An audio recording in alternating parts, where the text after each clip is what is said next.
Hi there, welcome to this live stream all about how to basically to understand how the Delish Diet is actually a really great approach to eating that is supportive of pregnancy health. So I'm just gonna eat this yummy peanut butter cup that I made. I'll show you, it's really good. This is an example of something that you can have on the Delish Diet, or even if you're not on the Delish Diet. The Delish Diet is a lifestyle. It's a way of life. So even though it's called a diet, it's not really a diet in the sense of the focus being on getting those quick results with weight loss, and then in the back of your mind, thinking you're gonna go back to some other way of living. The Delish Diet is based on the physiology of weight loss. There's a certain way of eating and certain health issues that a person has to address in order for their body to want to naturally be thin. If your body wants to be fat, there's a good reason for it. Something's out of balance and it needs your attention. So I'm just going to share this while I eat this. So good, peanut butter cup. So what makes this, okay, hold on. I'm going to tell you how I made this. And actually, I'm going to be posting the recipe on my blog soon, so I'll put that under the video. I'm just going to share this so that we can have more people benefit from it. If you have any friends who are struggling with their health during pregnancy, or have a lot of anxiety around the idea of gaining weight during pregnancy, please share this video with them, because basically this will allow them to eat the most nutrient-dense foods possible to support the optimal growth and health of their baby, and not be worried about gaining weight. Okay, because we want to prioritize the health of the baby. Well, the body's going to do that anyways, but if you don't have the nutritional resources, you're not going to be able to pass them on to your baby. So for a while, your body can actually do that by taking from your own stores, but eventually you run out, right? And then the mother ends up with health problems, pregnancy complications, birth complications, etc. So having a healthy diet while you're pregnant is really important. You don't want to prioritize weight loss over the optimal health of yourself and your baby. But what I'm about to share with you about the Delish Diet is going to give you everything that you want without sacrifice. You're going to have better health during pregnancy. Your baby's going to be healthier, and you're not going to gain extra weight in pregnancy beyond what your body just needs to gain, right? Like there's a certain amount of weight that your body needs to gain hormonally to support the pregnancy. Okay, so let me see. I'm going to share this with my personal page. I'm going to share it in the group. Let's see here. Share there, and one more share.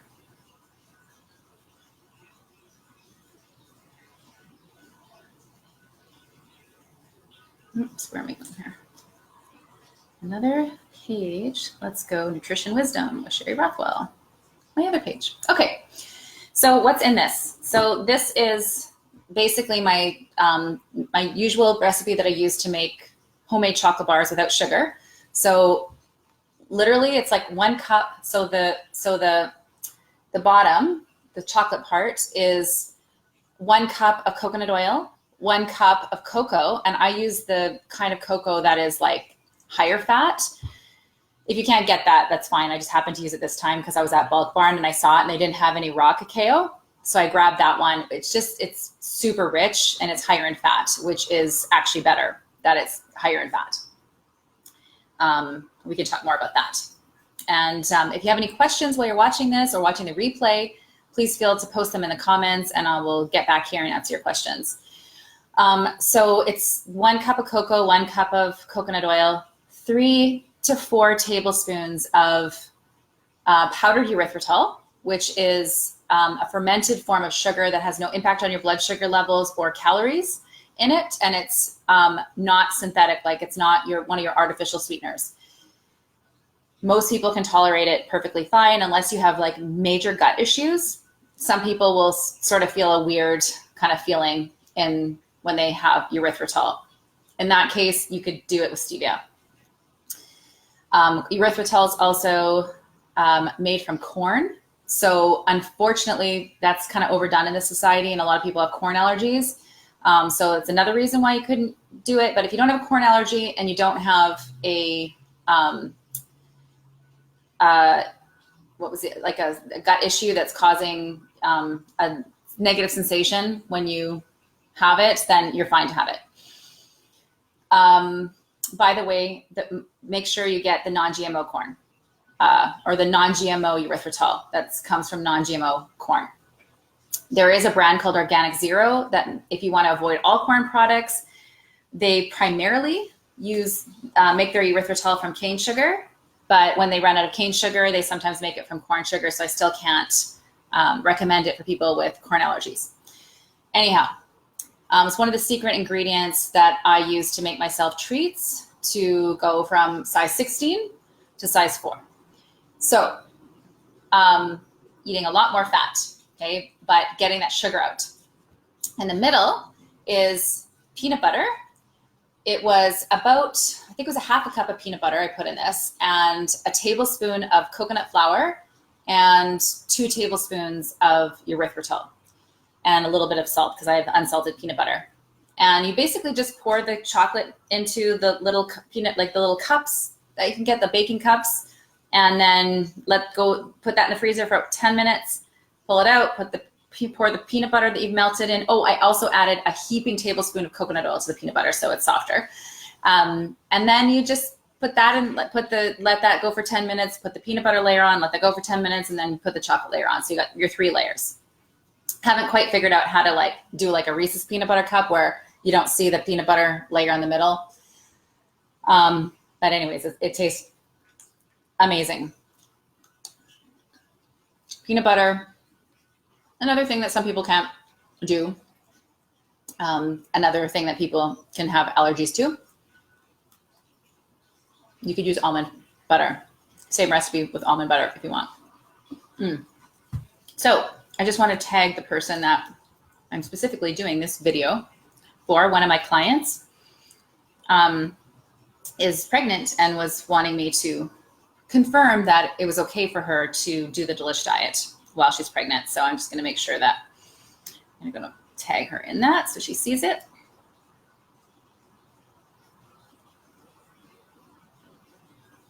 I think I might have to do it after. Okay.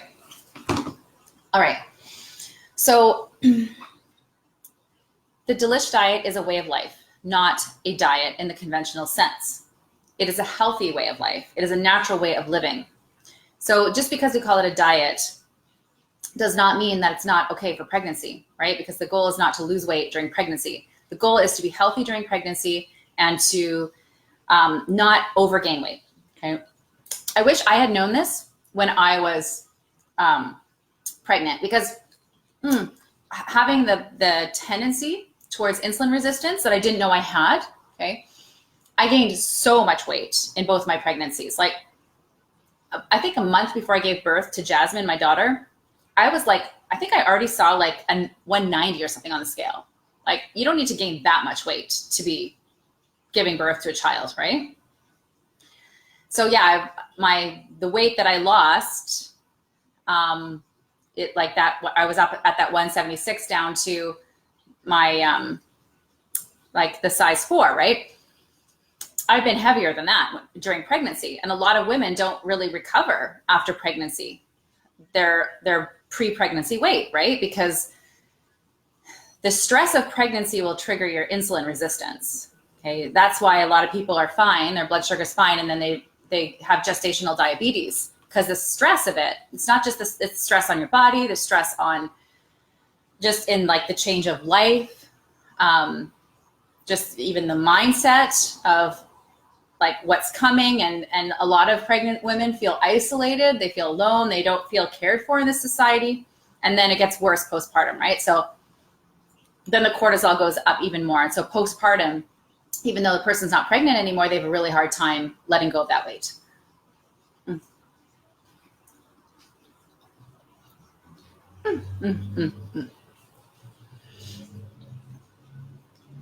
This is extra special for me right now because actually I just came off of a 3-day water fast, and well, if you haven't eaten for 3 days, the food tastes extra good. Okay.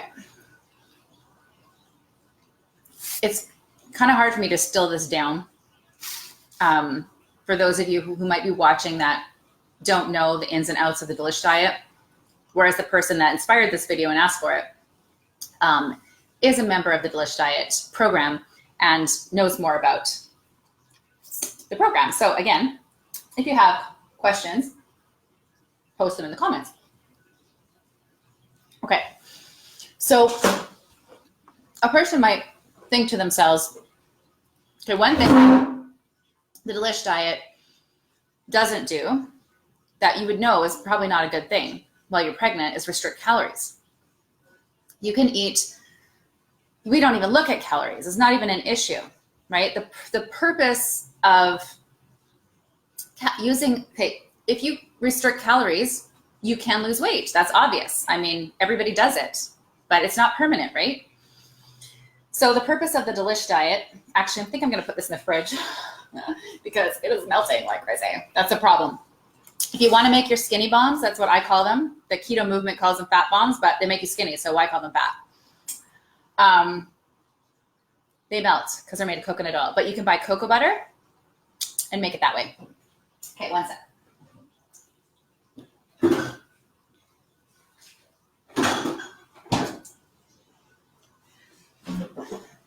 So for quick weight loss, you would count your calories, right? And you would restrict calories and you could get some quick results. But what happens with that is malnutrition, right? You start getting less nutrition.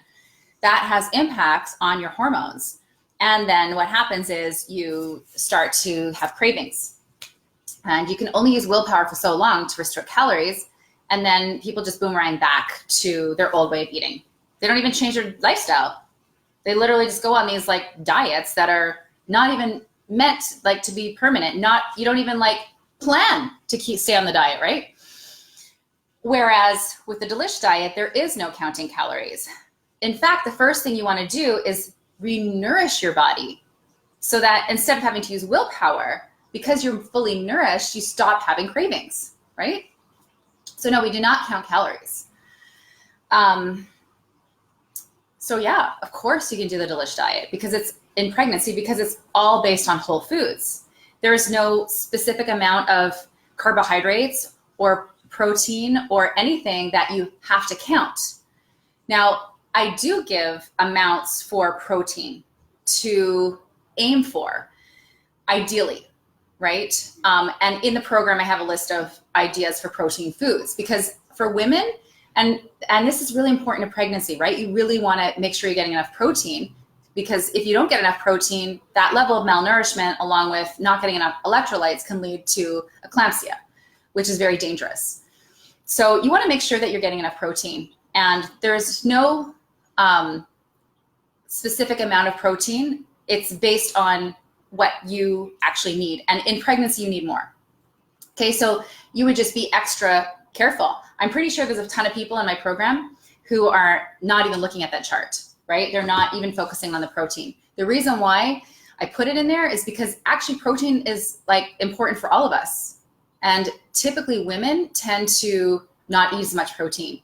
And protein actually stimulates your fat burning hormones and stimulates your metabolism. So it's really important to consume protein when you're not pregnant. And it's really important to consume protein for the health of yourself and your baby while you're pregnant. So in the program, I have a list of the different foods that are high in protein. And as a general guideline, aim for like 20 grams of protein minimal at each meal for the average person. If you're larger or pregnant or a man, then you would go for more than that. But that's a guideline that I put in there. But again, you're not counting. You know what I mean? Basically what you're doing is you look at the list and you look at it over and over again. And then you start to remember which foods are high in protein. And then you have a meal and you don't count protein. You just go, I'm going to make sure I pick something that's on the protein list. Okay. So it makes it easy, right? There's no, writing down the amount of protein grams that you're eating. So we don't count calories. We don't count protein. We don't count carbs. Okay, so the Delish Diet program is a specific carbohydrate diet. So it basically what it is there's basically a list of carbohydrates to emphasize and a list of carbohydrates to avoid unless you're on your eat up day. Okay, so basically, because it could be easy to accidentally go into a state of ketosis eating the vegetables that I recommend because they're naturally low in carbs, there is a chance that you could accidentally not eat enough carbs and end up becoming getting into a ketogenic state or getting into that muddy place where you're low carb, but you're not ketogenic. So you're running on like really poor fuel, and you will not get enough minerals and start to get muscle issues and nerve issues. Basically, it's a lack of minerals from not eating enough vegetables. So there's no limit on how many carbohydrates that you can eat. So as long as you're eating the non-starchy vegetables and not the starchy ones, but you're eating those non-starchy vegetables in as much as your body's telling you to, ideally 9 or 10 servings a day in the program. I got the list so that you know how to do that. So there's some learning involved, right? So that you know how to do that. Over time, you just know it. You don't have to count it, okay? You will not go into a state of ketosis. You don't have to count those carbs because if you're eating from that list of carbohydrates, you're automatically going to be eating the right kind of carbs that give you all those minerals that keep you healthy, and are really important for also the adrenal and thyroid, which can also be something that if you don't get into a good, full, properly developed ketogenic diet that is actually healthy for you, and you stay in that place where you're sort of only half-ass keto, you can have problems with your thyroid and your adrenals. So that is why you can have an unlimited amount of carbs on the Delish diet, but it's just really specific ones if you are aiming to lose weight or to not gain weight, or not gain more weight than you need, right? So it's the starchy carbs and the refined sugar or any concentrated sources of sugar that you want to avoid if you don't want to gain more weight than you need to while pregnant, and if you're wanting to lose weight after pregnancy, right? Like if you already had a baby and you're having trouble letting go of that post-pregnancy weight, then the Delish diet is the perfect solution for you because you're going to be nourishing your body and increasing your nutrition without having to count calories, carbs, fat grams, protein grams. And you're getting healthier while you're losing that weight. And actually, when you're breastfeeding, you need even 200 more calories a day of nourishment to breastfeed than you do when you're pregnant. So breastfeeding it's even more important, your nutrition, than pregnancy, right? Because like I said, your body will prioritize that baby when you're pregnant, but you're the one who suffers if you don't take care of yourself and feed yourself properly, because your body will literally draw those minerals from your bones. You may end up with like cavities or just overall deficiencies that lead to hormonal imbalances and things like that. So this is the major aspect of how the Delish diet works in a nutshell. So it's based on weight loss physiology. Okay, so it's not a system. It's not a point system. It's not like some sort of I don't know, you don't have to be a mathematician to do this. Basically what it is based on human physiology. What causes weight gain? The cause of weight gain is having high insulin levels in your blood. And that comes from eating too much sugar. What happens is your cells become resistant to insulin, and you end up having high insulin in your blood because of that, because it's not actually getting into the cells. And then, so what happens is it takes the sugar in your blood and puts it in your fat cells, and then you grow fat. And this issue of insulin resistance is so common. Like, people think that that's just a conversation for diabetics. It is a conversation for everyone in this society, because so many of us have been bombarded by the two major things that cause high insulin levels and insulin resistance, and therefore fat storage. And the first one is too much sugar in the diet. And the second one is too much cortisol from chronic stress. So when you're pregnant, you get like if you're not eating a diet that is naturally low in sugar and high in nutrient dense foods, then with also the stresses in the society that mothers have to face while they're pregnant, from all these decisions they have to make, from, you know, maybe conflict with their spouse or not getting support from their family, etc. It's like the perfect storm for depleting you of nutrition, right? Because stress depletes us of nutrition. But also it is the perfect storm for gaining weight and starting insulin resistance. Many people have these health problems after they, like they were fine eating a diet that was, you know, say even a junk food diet or a whole foods diet before pregnancy and being able to maintain that weight. Suddenly after pregnancy, they go back to the same diet and they can't lose that weight. Why, right? It's insulin resistance. So don't take yourself out of this conversation because you're not a bona fide diagnosed diabetic, okay? There's like a spectrum of insulin resistance, right? You got the hypoglycemia, and many people experience that. Hangry, being hangry, shaky, fluttery tongue, moody, just energy fluctuations, okay? Those are just some of the symptoms of hypoglycemia. And then you can get all the way to insulin resistance. And when it gets so pathological that it shows up on your blood test, then you have full-blown diabetes. But you don't need to wait to get there. Having any of these symptoms, having excess weight that you can't get rid of, that is a sign. That's all you need to know. If you have excess weight, you can't get rid of it, this conversation is relevant to you. So that's how you lose weight. So the thing that people don't usually understand is that there are natural whole foods that are high in what's called digestive sugar. It's natural sugar found in a food under the name carbohydrate.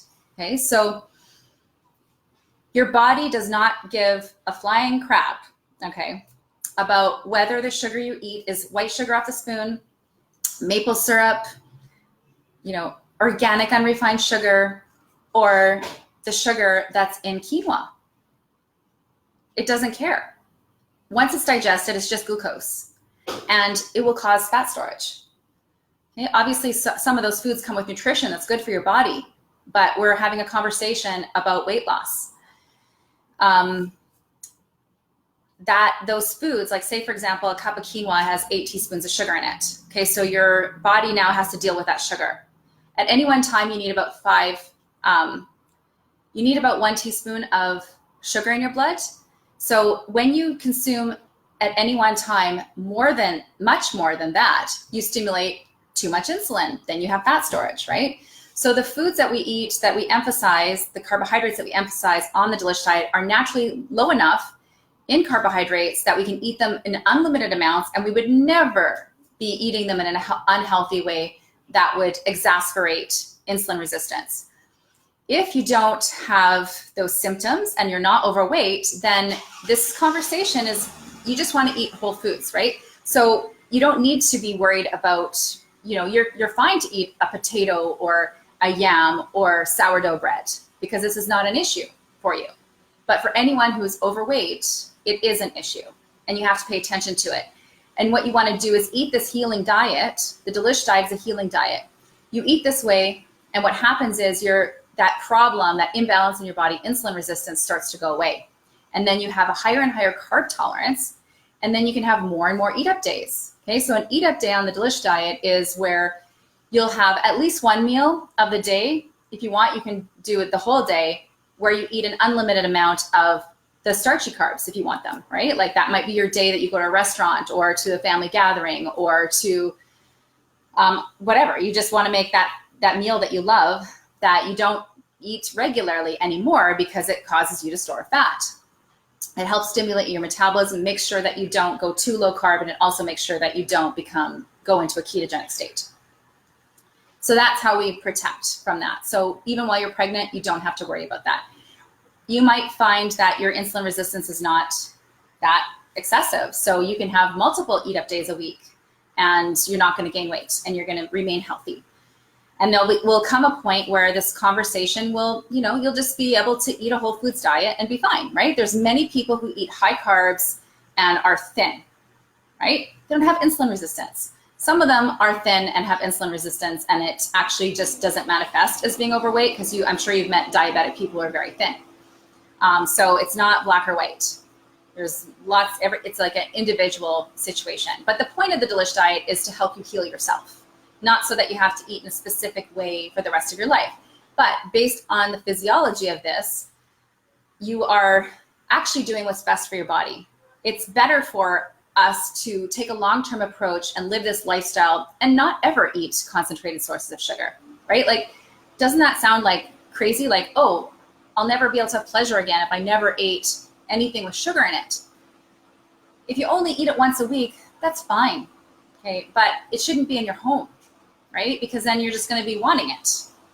And why would you put yourself in an environment? It's like being an alcoholic and stocking your cupboards with alcohol, right? If you're a sugar addict, you can't have it in your house. And there's an issue around that with the addiction. So what you want to do is take every treat that you would normally make and turn it into a delishified treat. So what that means is if it has sugar in it or if it has grains in it, you just switch out the sugar for erythritol stevia or monk fruit extract. And instead of the wheat, you put in coconut flour, psyllium seed husk, or other things like chia ground or flax ground or almond flour, coconut flour, anything that you could possibly think that you couldn't live without, with the idea of never having sugar again, you can do. You can absolutely make almost anything in a way that is low sugar, okay?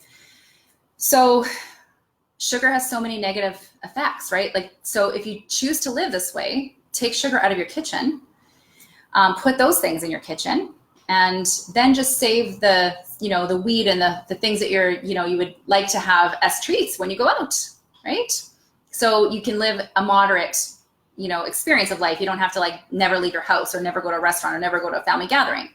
It's very simple. It's very logical. It works and it's maintainable for your life. And this is the thing. This is the problem with diets. They are not maintainable for life. So any results that you get, you undo when you go back to your old ways. I mean, that's just not even everybody knows this. So the Delish diet, though, is a lifestyle. It's actually, the word diet comes from the word dieta, which means the diet and lifestyle. It's a way of life. Okay, I was so tempted to name the program and my business Delish Dieta, because I wanted to make sure that people understood that this is different than the diets that you're used to hearing about. But I also knew that if I did that, it would confuse people and they wouldn't know what it was, and they wouldn't understand that what I do is help people with weight loss. So I've accepted that it's called the Delish Diet for the purpose of marketing so that you can find me when you need me. But actually it's a dieta. It's a way of life. You don't come to the Delish diet and then use it to get to your ideal weight and then go back to your standard North American lifestyle. Because if you go back to it, guess what? You're going to have the same problem, right? Because the same diet and lifestyle that you lived is what got you into a place of being on the spectrum of insulin resistance. You go back to those ways, you're going to recreate that problem in your life. So it has to be something doable, right? So this is doable. This is a doable way of living a lifestyle and consuming food that is in line with your physiology. You're not basically stimulating too much insulin, right? Simple. So here's how it helps in regular life, right? To not have sugar.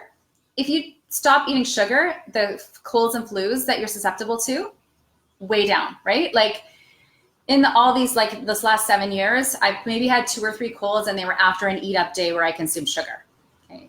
When you eat sugar, your white blood cell count goes down to that of a leukemia patient. That's how it depresses your immune system. So to get off white sugar is so healthy for your immune system. Obviously it balances your blood sugar levels so that you have steady energy, good moods. You don't have to deal with all that crappy symptoms of insulin resistance that are super annoying. Obviously, weight loss, right? Attaining and maintaining your ideal weight. It's just not natural. 100 years ago, where would you get concentrated sources of sugar, right? Okay, probably hundreds of years back because of Europe. In Europe, we've had the breads and sugar and stuff like that. But the concentrated sources of them right? That is relatively new to the human diet. And that's actually what makes people fat, is sugar, not fat. So there's many more benefits. Another example is certain cancers feed off of sugar that fuels the cancer growth. Oh, look at this lovely hair thing. This is bothering me. Cancers can feed off sugar. Okay, so if you are susceptible to cancer, you've had cancer in the past, you need to live this way. You need to get that sugar out of your kitchen. It just needs to not be there. I mean, why put yourself in a position to tempt yourself with these things? And why would you knowingly consume something that would feed the growth of cancer? Some cancers are actually, they feed on ketones. So make sure you also know what kind of cancer, like if you have cancer, what if the type of cancer you have, if it feeds on sugar or ketones, to make sure that you don't go on a ketogenic diet.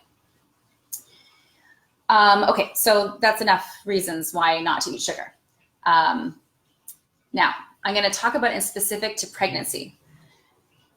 Most of the problems that people have in pregnancy are due to bacterial imbalances. Okay, so not having enough good bacteria in your vaginal tract and more bad bacteria. And that's from eating too much sugar and not enough healthy foods. Too much processed food and sugar and not enough whole foods, and not enough probiotics, like probiotic foods like sauerkraut and kefir and kombucha and all these things, that properly fermented yogurt, right? Good quality yogurt that you can get at the health food store, preferably the kind that you make at home. It's higher in probiotics. So the Delish Diet solves that problem, right? Like, you're literally replacing sugar and processed foods with nutrient-dense whole foods that are low in sugar, so they're not going to feed the overgrowth of bad bacteria. And you're eating cultured foods as part of the program, right? Apple cider vinegar in your water daily, and your cultured foods with every savory meal that you have. Cultured foods they should be considered a food group. Before the refrigeration came on the scene, we had to constantly be finding ways to preserve our food without refrigeration. So we used fermentation, and you would get a constant intake of good bacteria into your body by eating those foods. And then what happens is we stopped eating those foods, we started canning foods, we did refrigeration, and then we started taking antibiotics and killing our good bacteria. This makes us susceptible to some of the issues that cause pregnancy concerns. So for example, yeast infections, right? Chronic, common pregnancy concern, and just in general with women, right? Having GBS bacteria overgrowth in your body. This is a bacteria that is in very small amounts of people will be susceptible to their baby having an infection during the birth process by having that bacteria in overgrowth. And a very small percentage of those people, the baby could actually die. Okay, so a lot of times women get tested for GBS bacteria in pregnancy, and if they see that they have GBS bacteria, they will preemptively put them on antibiotics while they're in labor. So if you are wanting to have an IV of antibiotics stuck to you while you're in labor, I'm sure you don't want that. The perfect way to make that happen is to have an overgrowth of bad bacteria, leading to your GBS levels going out of control. And GBS is a natural flora indigenous to your vaginal tract that needs to be in lower levels, just not in an overgrowth level, right? So to get this under control by not eating sugar and eating cultured foods and avoiding processed foods and avoiding sugar, you actually make yourself less susceptible to yeast infections, less susceptible to GBS infection, less susceptible to premature baby, right?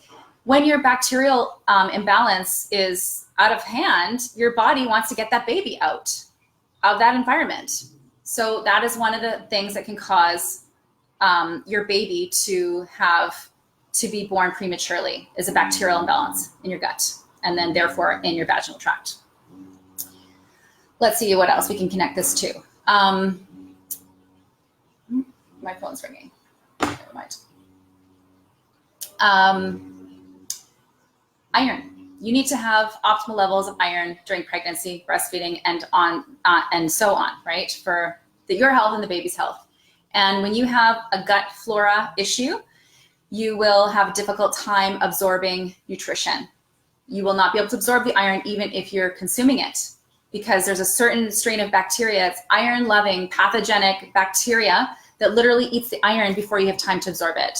So you can take all the supplements you want and be eating all these iron-rich foods and still be anemic, okay? The root of cause of that problem is a gut bacteria imbalance. And like I said, the Delish Diet solves that problem, okay? You may also want to add probiotic capsules while you're pregnant as well to get different strains, the human strains, right? Because there's human strains of beneficial bacteria, and then the ones that I've recommended from the apple cider vinegar, the cultured foods, the kefir, the kombucha, that's all like not from humans. It's like plant-based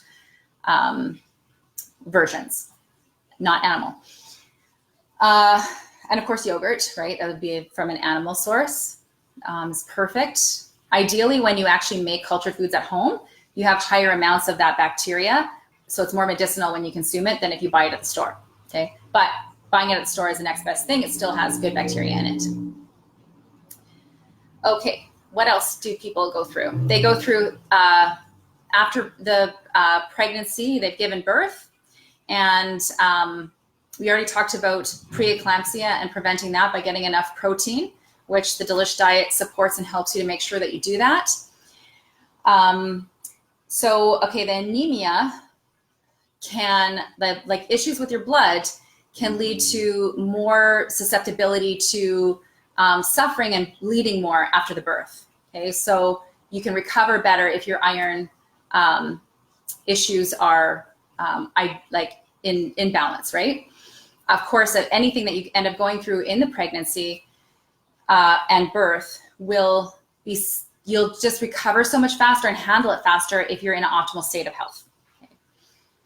So, and by the way, one of the most important things for making sure that a mother doesn't bleed too much after having the baby is actually not related to nutrition. It's related to the temperature of the environment, okay? And not pulling on the placenta and the cord to let the body do that naturally. I know many people birth in hospitals and there's all these protocols that you have to follow.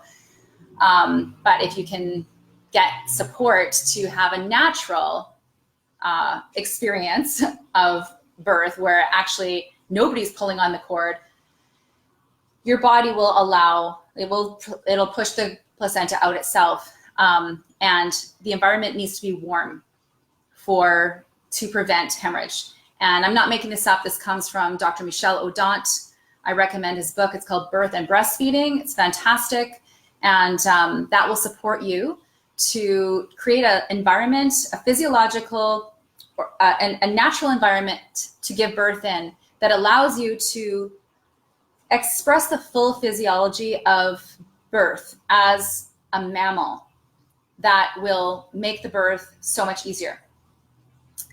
Not interrupt it, right? Like when you put all these things into a woman's birth that will cause her to go into fight or flight, right? Anything that will cause you to go into fight or flight while you're in labor is going to slow down your labor and make it harder and make you more susceptible to complications and, unfortunately, more medical intervention will occur, right? So I highly recommend that you read his book. Also, Gentle Birth, Gentle Mothering by Dr. Sarah Buckley. There's a gazillion books I could recommend. Okay, if you don't know me and this is the first time you're seeing my videos, my background is in working in gut health and food sensitivities, and before that, it was doula work and studying midwifery and prenatal and fertility and all that kind of stuff. So super passionate about that topic as well. So please get those books if you're pregnant so that you can create as much as possible a natural environment to give birth in so that your body can fully express its hormones for an easy birth instead of all those hormones being suppressed by the stress hormones. Okay, so we've talked about, bleeding. Okay, thrush is another thing that people often get after pregnancy with these bacterial imbalances, right? It's where you get like basically yeast infection of your nipples. And it feels like when the baby nurses, it feels like glass shards coming through your nipples, and it really hurts, and it makes it very difficult for a woman to breastfeed. So that's another thing. Eating this way makes you less susceptible to these issues. Okay, now there's multifaceted issues to everything. So I just want to be clear that I'm not saying that like these are like the answer to all of your problems specifically. You know, everything happens holistically. So there may be other factors that make a person susceptible to problems. But if you just eat healthy and you put these things in place, you're way less susceptible to any of these problems happening. It prevents food sensitivities in the baby, right? Mothers who have food sensitivities will have colicky babies, right? They're just breastfeeding, but yet they are reacting like their stomach is hurting. Why is that happening? It's because the mom has undigested food particles that she hasn't digested properly because she has a leaky gut that started with this bacterial imbalance in her life. Leaky gut, these undigested food particles get into the bloodstream, and then the breasts make your breast milk from the bloodstream, what's in the bloodstream, including these undigested food particles. Now, babies are born with a leaky gut. It's not completely sealed yet. So those foods will irritate the baby's gut.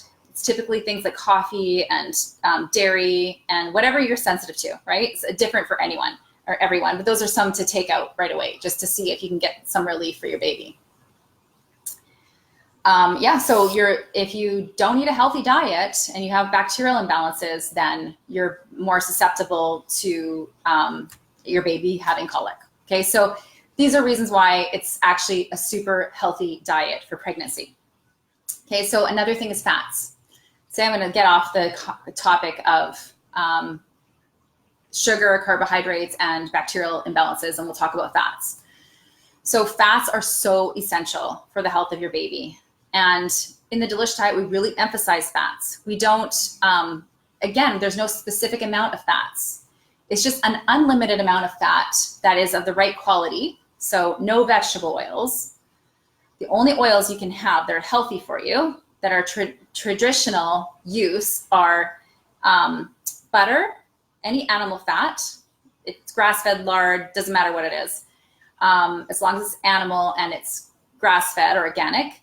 And then we have our fruit oils, right? Olive oil, coconut oil, and a nut oil, sesame oil. These ones are the ones that have been traditionally used by our ancestors all around the world. The other kinds of vegetable oils, canola oil, any vegetable oil, okay? There's no long-term history of us actually utilizing those oils, and so many of them are processed and refined. So just keep it simple. You're pregnant. Don't make yourself an experiment of the modern day and just eat what your ancestors ate. And we emphasize good fats. There's an unlimited amount of fat. The only limit you might have is how much you can digest, right? So if people have been on low-fat diets for their life, they sometimes have a difficult time when you add in fats to their diet. So what we do is we eat as much as feels good. And then we keep increasing from there while eating the cultured foods at the same time. We start to rebuild our ability to digest fat. Plus, in the meantime, our liver is healing because we're not eating processed foods anymore, and we're able to produce more bile so we can actually digest those fats properly. So you build up to, what you can have. It's so funny to me. When I first started to learn about traditional foods was from the Weston A. Price organization. And I remember way back then thinking like, oh, I eat so much fat, right? And I had like pride about it, right? I was like, I eat so much fat. And I look at it now, how much fat I eat now compared to then. And by the way, I'm a lot thinner now than I was then.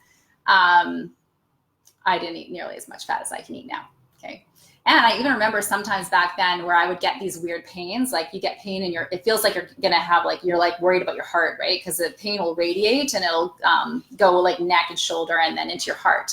And people think, oh my God, I'm having a heart attack. Actually, that's a sign of having insufficient bile so you're eating more fat than your body can actually handle at this point.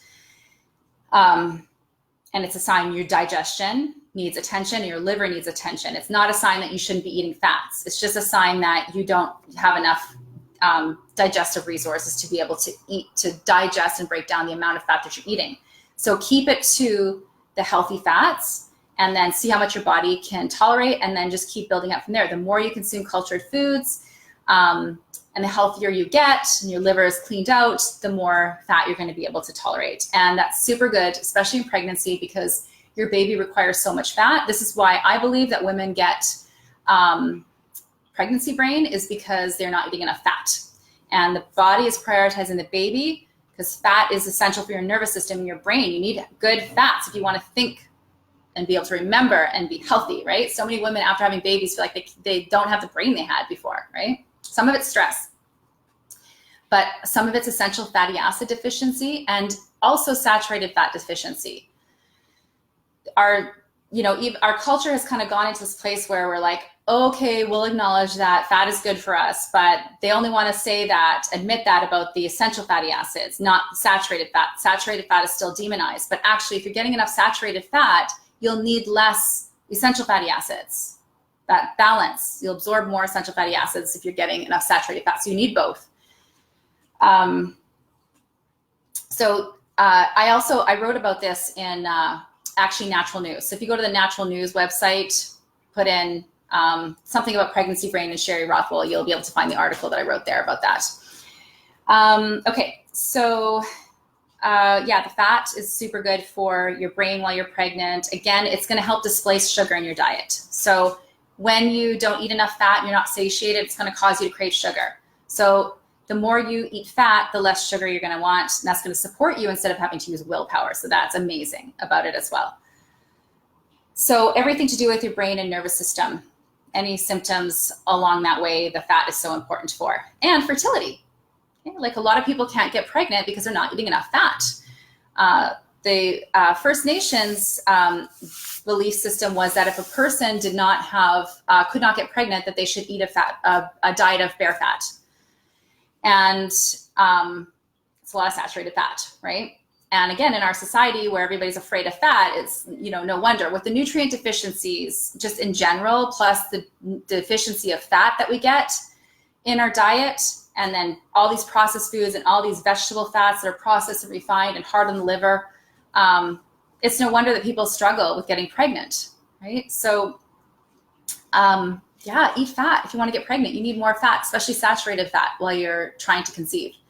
Do not limit the amount of fat in your diet unless you feel a negative symptom from it. Okay, then it's too much for you at this point. But your aim should be to increase it, and then you won't have to struggle with all these sugar cravings. And you can and when you do want something sweet and a treat, you can make it all from coconut oil and butter and cocoa butter, right? The stuff that's made makes chocolate, and then you can add your stevia or your monk fruit your erythritol to sweeten it. And now you don't have to. This is why my tagline for the Delish Diet is let go of the weight without giving up the rich, creamy, sweet comfort foods you love, because you really can. I did it myself. It's been 7 years now. 95% of diets fail. And ideally, you want to learn from somebody who's gotten the results that you want to have. Do you want to learn how to lose weight from somebody who's never been fat and is like a fitness junkie who thinks that all you need to do is count calories and exercise more? Or would you like to learn from somebody who has literally been obese and has lost the weight naturally over time, slowly, so that it's permanent, stays off, who's kept it off? It's 7 years now. That's literally and the statistics are 95 to 97% of dieters fail. So basically I'm in the 3 to 5%. And I so invite you to join me, because this is ridiculous. It is ridiculous that the statistics are like that. But the reason they're like that is because all of these diets are not they're not holistic, and they're not based on physiology. They're based on just the physiology of calories. But that approach is not maintainable for life. Nobody wants to do that for life. And it comes with nutrient deficiencies that cause cravings, that cause rebound, weight gain, and more, right? So we don't want to do that. The Delish Diet is a diet that is a really, truly a lifestyle approach that will allow you to go from wherever you are into old age, knowing how to maintain a healthy weight. And when people are, past 40, there's so many issues that cause them to be susceptible to weight gain that have to do with health issues. That's why you'll find like a young person who's 20 can lose a bunch of weight really easily and fast by restricting calories and exercising a ton, whereas you put a 40-year-old or a 50-year-old or a 60-year-old or 70-year-old on that same approach and it doesn't really work, right? It's because of the nutrition deficiencies and the hormonal imbalances that get in the way. Okay, so of course so actually I'm just gonna pull out this pyramid, the food pyramid. So for those of you who are already in the Delish Diet program, I just actually uploaded this Delish Diet food pyramid for you guys inside the e-course, okay? So on the bottom, we have the most that you're gonna emphasize in the diet is non-starchy vegetables, cultured vegetables, sea vegetables, fresh herbs, sprouts, and microgreens. These are superfoods, okay? Super nutrient dense foods. So supportive of a healthy pregnancy. The next we have is the fats. Okay, we definitely want to eat more vegetables than fats. Okay, I want to make this clear because sometimes it can be hard to, it's just easier to eat fats, right? Like I could just make skinny bombs and like eat them all day. Okay, or like blocks of cheese, right? Because it's like easy whole food fast food, but then we're not getting the vegetables that are necessary for those electrolyte minerals that are so important for your muscles, okay? And for many things in the body, right? So the vegetables are at the bottom of the pyramid. The next line up, we got the fats. That's next important. So we got the nuts, the seeds, olives, coconut, ghee, cocoa, avocado, the skinny bombs, okay? So again, there's no limit. We just sort of look at this as like a way of emphasizing. It's actually to help us make sure that we focus on the vegetables, because otherwise if you go to the next level and you just focus on the fat stuff and then you go to the meat and the dairy, you might end up keto, okay? And I'm not saying that keto is bad. I'm just saying that it's not maybe what you're looking for. It's hard to do for most people correctly. They don't understand that they should be following a very well-formulated ketogenic diet, or they're just sort of half-assing it and they're not even really keto. If you want to learn about keto, you should go to Maria Emmerich. She is someone who's created a ton of amazing cookbooks and teaches people how to go keto in a really healthy way. And that's really important that you go to somebody who can show you how to do it properly. Because I talk to people all the time. They say they're eating keto, and I know they're not. They've gone on this bandwagon. They call it keto, and basically all they're doing is eating low carb.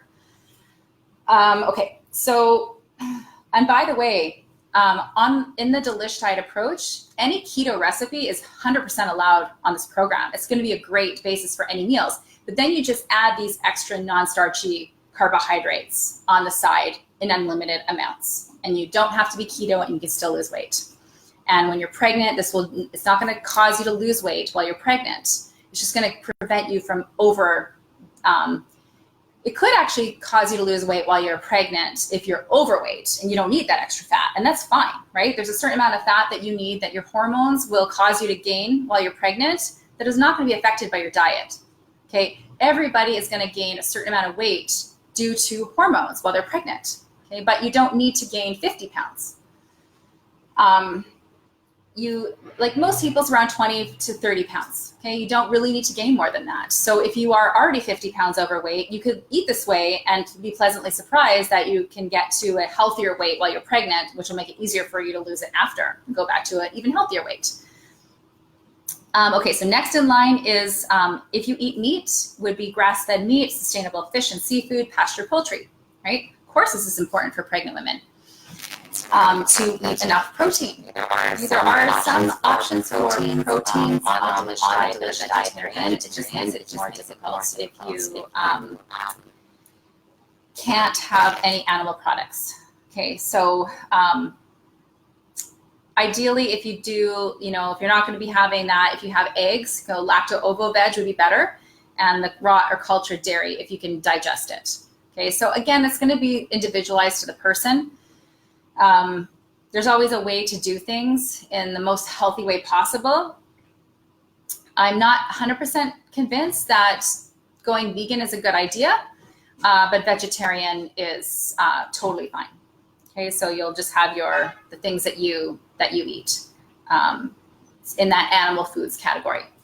Then after that, you can make your baked goods with nuts and seed flours. So any treat that you might want to have, cookies, cake, donuts, skinny bombs, cinnamon buns, whatever. It doesn't matter what it is. You can make a version of it that is less carbs, because the flour that you're using is less carbs. So ACA, less sugar, as well as less sugar from not having any sugar in it. You're just using the sweeteners that I mentioned earlier. Monk fruit extract, erythritol from non-GMO corn, and stevia. And then next, okay, so we're getting up at the top of the pyramid, okay? Now, once you're at this point, the grains, legumes, and starchy vegetables, these are healthy whole foods, right? But when you have insulin resistance, you can't eat very much of them. So they're not at the bottom, anywhere close to the bottom. Here's your eat up day, right? Once a week, you have this. Unless you don't have that much insulin resistance, and you can tolerate 2 eat up days without gaining weight. I can't tell you. You have to experiment with that, how many eat up days you have, but at least 1 a week to make sure you don't go into ketosis. You eat fruit in season. Okay, so right now is July 16th. So fruit is in season.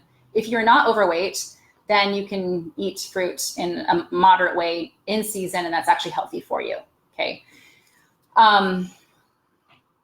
You can still have fruit in your diet as long as you keep it to berries, and about a 1/4 cup a day or so, just to put, say, in a smoothie or whatever, to give something a berry flavor. But fruit is actually, the purpose of fruit is to fatten you up for the winter, right? That's why, because it's supposed to get cold. We're supposed to you need this extra fat to protect ourselves from the cold. So again, going back to physiology, we're mammals. We have to remember that we're mammals and understand that we need to eat seasonally, okay? If you're already at an ideal weight, this may not be that important for you. You know, ideally we all eat in season, but it's not going to cause you to gain weight if you don't have insulin resistance, right? Like I said earlier in the training, a lot of people are thin and they're raw foodists or vegan or fruitarians, and they're still not overweight, okay? They don't have insulin resistance. Okay, junk food is in the top there. Why would I even bother to include that? The reason I'm including that, it's no, I don't want us to eat any junk food, but I want to be pragmatic about this. Let's be realistic. You're going to be exposed to junk food, and you may even want to eat that. So you just have to put it in the context of, if you're eating all these other healthy foods, then is it going to kill you to have junk food once a week? No, it is not, because you have a strong basis of health. The problem is the American diet is switched around, right? That thing is literally switched around for the standard North American diet, that pyramid. And people eat a lot of junk food and they're not getting the nutrition that they need. And partly that's part of the reason, not just the refined sugar and the starches that causes them to be susceptible to insulin resistance, but just the lack of nutrition and the impact that has on your hormones. And insulin is a hormone, right? So there's so many reasons why eating the Delish way is actually supportive of a healthy pregnancy. It's supportive of helping you to get pregnant if you can't get pregnant, and it's excellent for breastfeeding and also preventing postpartum issues, because a lot of postpartum mood issues and things like that, if you look at, of course, there's the societal impact, right? The isolation and all those things that cause a woman to feel down. But when she goes deep, deep down, there's so much more to it that has to do with the physiology. If you're not getting enough essential fats and you're not getting enough protein, you're not going to be able to, you're going to be susceptible to depression, either on the hormonal realm with not getting the right fats, or you're going to be susceptible to depression because you're not getting enough protein, and that is making it so your body cannot produce the neurotransmitters that make you feel happy, okay? So we forget that all of the issues that we have, health issues in life, really can come down to that we need to take a holistic approach. You know, we can't just try to talk to a woman who's depressed and think that we can change how she feels by mindset work if her deeper problem is nutrition deficiency, and vice versa, right? We can't just focus on food if a person's problem is an emotional issue or mindset. We have to combine them all together. So there we have it. That is everything I wanted to share about why the Delish diet is totally fine for if you're pregnant, and in fact, beyond fine. It's actually ideal for when you're in the childbearing years. So again, if you're watching the replay, I will be happy to answer any questions that you have. You can post them in the comments, and please share this with your friends who are either pregnant, are wanting to get pregnant, who are already had their babies and they're breastfeeding, they want to be healthier, and for those who want to lose that after baby weight. All right, thanks for watching, and we'll see you in the next live. Bye for now.